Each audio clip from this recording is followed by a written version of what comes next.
व्हेनेझुएलामध्ये 2 शक्तिशाली भूकंपात 10,000 जणांचा मृत्यू झाल्याची भीती। एका मिनिटात 7.2 आणि 7.5 रिश्टर स्केलचे भूकंप। जपानलाही 6.9 रिश्टर स्केलचा धक्का।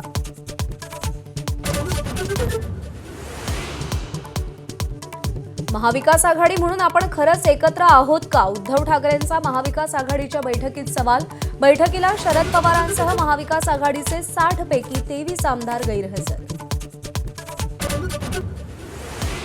नाशिकच्या टीसीएस मधील धर्मांतर प्रकरणातील आरोपी निदा खान, दानिश शेख, तौसिफ अत्तार यांच्या जामीन अर्जावर आज निर्णय।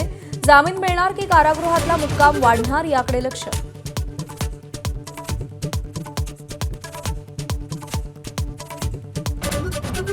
जळगावच्या मुक्ताईनगर तालुक्यात तुफान पाऊस, नदीला पूर, अनेक गावांचा संपर्क तुटला तर अनेक घरं आणि दुकानांमध्ये पाणी शिरलं।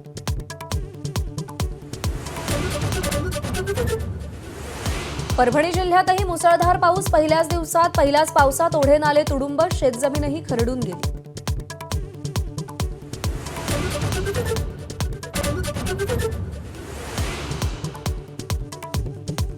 अमरावती शहरात पहिल्याच पावसात जनजीवन विस्कळीत, बाजारपेठा आणि सखल भागांमध्ये पाणी साचलं, रस्त्यांना तलावाचं स्वरूप।